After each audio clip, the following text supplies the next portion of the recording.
30 people using online pseudonyms gather on a single bus to head to the mysterious Nanaki Village to start a new life or escape from their old one. After getting annoyed by Valkana, the bus driver snaps and threatens to crash the bus and commit group suicide until Masaki pukes on his uniform.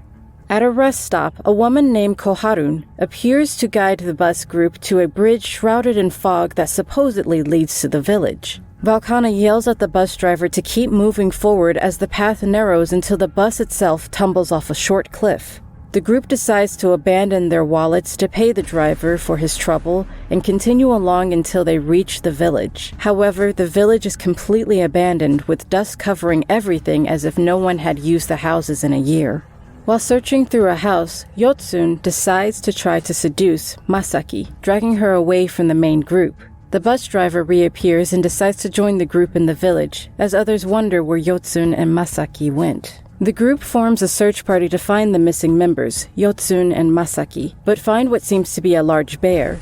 As Mitsumune runs away, he spots a bruised and cowering Masaki. The group tries to interrogate her on Yotsun's whereabouts, but she provides little information as Mitsumune defends her. Later, Dahara tries to calm down the group by organizing sleeping arrangements and dinner. In one of the rooms, Jack gets angry with Hyoketsu when he accuses him of copying his persona and attacks him with a hoe. The boys restrain him as Lovepan screams for his execution, but Mitsumune and Mai Mai plead for mercy, and Valkana diffuses the situation by throwing Jack in an underground cell he found. Later, Valkana reveals his backstory to Koharun. That night, Mitsumune runs into Mai Mai while going to see Jack. Lovepan then reappears, hoping they wish to execute him. When Mitsumune refuses, Lovepan tries to kill him instead. Mitsumune manages to throw her off when he spots Yotsun's body floating down the river in front of him. The group loses sight of Yotsun's body in the river. After discussing the safety situation, Mikage decides to leave the village and the majority of the group joins him to get back to the bus, while 9 members of the group stay behind. After failing to get the bus unstuck, Mikage's group tries to navigate through the forest on foot, but finds themselves going in circles as the mysterious animal voices continue to frighten them at every turn. Hyoketsu spots an escaped Jack and slips off a cliff. Mikage's group finds some old train tracks and tries to walk along with them until Mai Mai spots a giant Mitsumune in the train tunnel. Meanwhile, back in the village, the bus driver catches a glimpse of what appears to be his long-dead daughter. As Mikage's group returns to the village sans Hyoketsu, the group discusses the strange sounds they keep hearing and how each person hears a different sound. Mikage publicly accuses Koharun of being a killer, while Lion claims to see ghosts of dead people and claims Mitsumune disappeared in front of her for a second.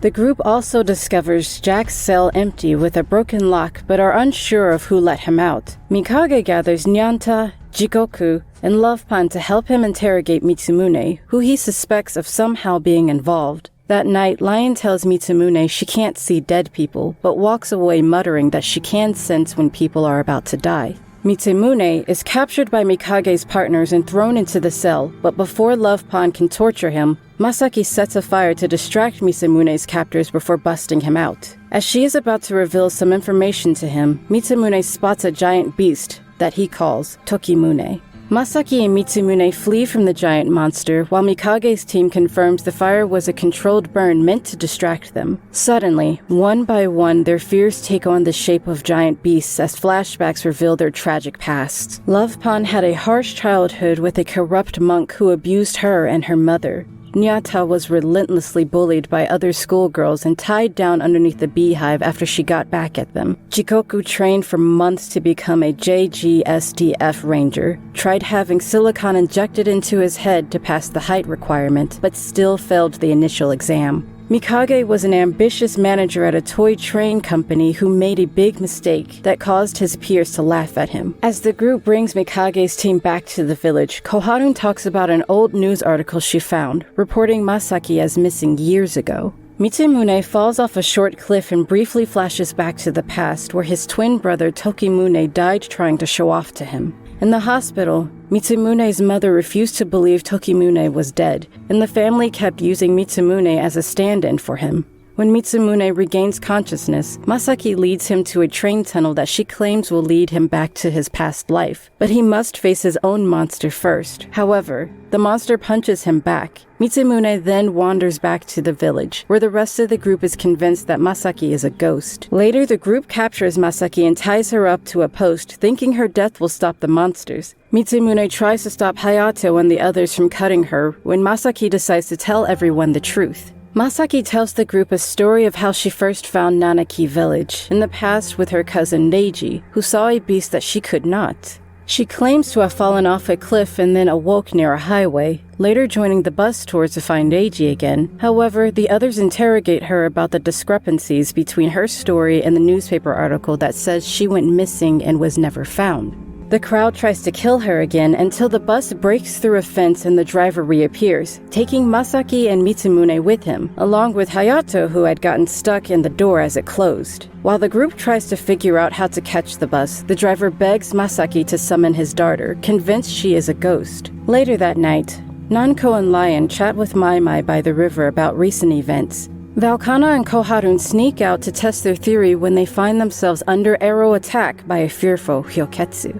After being stopped by Valkana, Hyoketsu mentions a man who rescued him and told him to attack anyone approaching the tunnel before being shot by an arrow himself. Meanwhile, the bus driver decides to try driving through the tunnel to find his daughter again, over Masaki's objections. The bus driver abruptly vanishes after seeing what appears to be his daughter on the bus. Masaki, Hayato, and Mitsumune all find themselves in a similar but different village as Masaki finds a message that Reiji left a while ago. After Masaki excuses herself, Hayato tells Mitsumune about his past and how he was abused by his parents for even the slightest deviation from their plans for him. He found escape in transferring his emotional abuse to Mitsumune and begs him to continue their relationship, but Mitsumune refuses and runs away.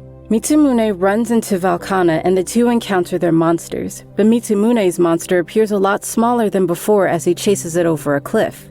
Nanko tries to have Mai Mai test her theory about coming to terms with their respective pasts when Jack appears and attacks the women, only to be blindsided by a different boy.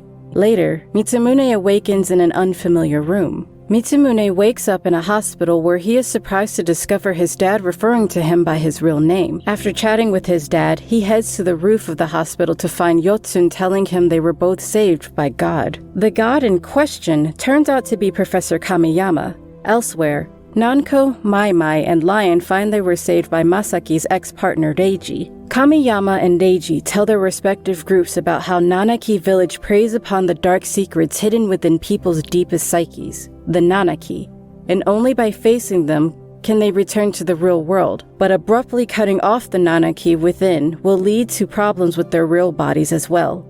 Meanwhile, the majority of the group starts feeling lethargic and irritable. Valkana and Hayato try to find Masaki, and Hyoketsu and Jack try to apologize to their boss, who turns out to be Koharun. Valkana and Nanko's group return to the village to find most of the group lazying around on the floor for unknown reasons. Nanko talks about the Nanaki affecting everyone when Hyoketsu and Jack start shooting flaming arrows at the building. After taking a couple of girls hostage, Jack and Hyoketsu tell them about Koharun and her plans to raise an ultra-powerful Nanaki. Meanwhile, Koharun plays off Hayato's deep insecurities, increasing his own Nanaki. Elsewhere, the bus driver comes to terms with his daughter's death. Mitsumune tries to re-enter the village but finds he cannot, as he had partially dealt with his own issues already. However, the bus driver arrives and takes both Mitsumune and Yotsun back to the village, but not before his own Nanaki tells Mitsumune that Reiji himself is a Nanaki.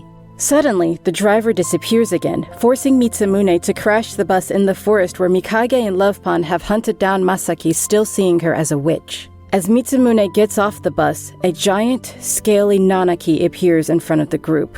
The giant monster turns out to be Hayato's Nanaki, complete with a tiny bird cage on top for entrapping Mitsumune's own Nanaki. Hayato attacks the group and captures Mitsumune, but Mitsumune manages to talk him down. However, Koharun riles Hayato up by playing on his insecurities again, causing his Nanaki to rage out of control.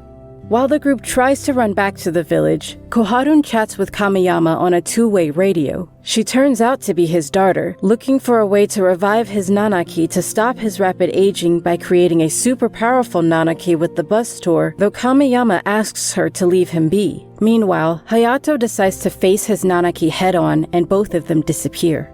Reiji appears at the village to fill in the rest of the bus tour group on the truth about Nanaki. Mitsumune goes back to rescue Masaki and both of them come to terms with their respective Nanaki, which also leads to Masaki realizing that Reiji was an imaginary friend she could never let go of. With Mitsumune's help, both of their Nanaki disappear inside them. Back at the village, the members of the bus tour decide to split up between those who wish to return and those who wish to stay in the village. The leaving party finds themselves back on the bus with the bus driver at the wheel as he drives them back home.